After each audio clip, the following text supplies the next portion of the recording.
Praise the lord. ఊరకుండుటయే వారి బలము. యెషయా 30:7.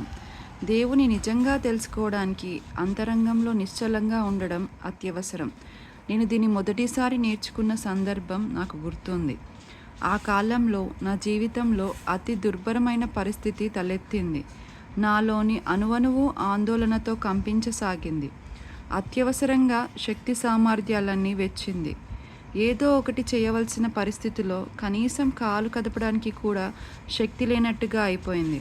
పరిష్కరించవలసిన వ్యక్తేమో మెదలకుండా ఊరుకున్నాడు.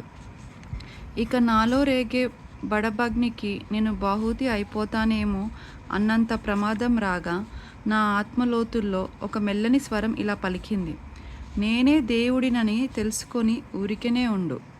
ఆ మాటల్లో ఎంత శక్తి ఉంది! నేను లోబడ్డాను. నా శరీరాన్ని నా ఆత్మను సముదాయించి నిశ్చలంగా స్థిరంగా పైకి చూస్తూ కనిపెట్టాను.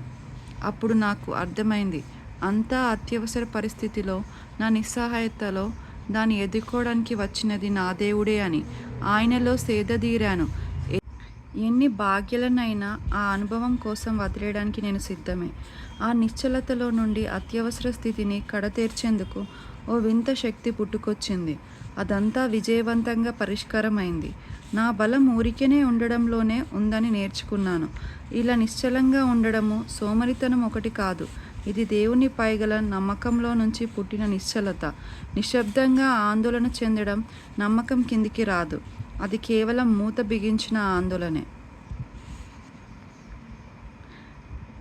విలయతాండవమాడే గాలివానలో కాదు, నాలుకలు చాపే అగ్నిలో, భూకంపంలో కాదు, బయలు తొలిగేది నీ నిశ్శబ్దంలోనే.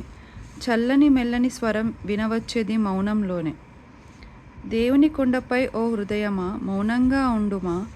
బయలు మెండుగా, అవసరాలు దండిగా ఉండగా, వాంఛలు విన్నపాలు వెలుగు నోచుకోక ఉండగా, అండైన దేవుని నిండు మాటలు ఆలకించుమా. దొరికెను విశ్రాంతి ఆత్మ నిశ్శబ్దంలో. ప్రార్థన స్తుతి మాటలు ప్రక్కన పెట్టి గ్రహించు ప్రేమకి సంపూర్ణ నిర్వచనం.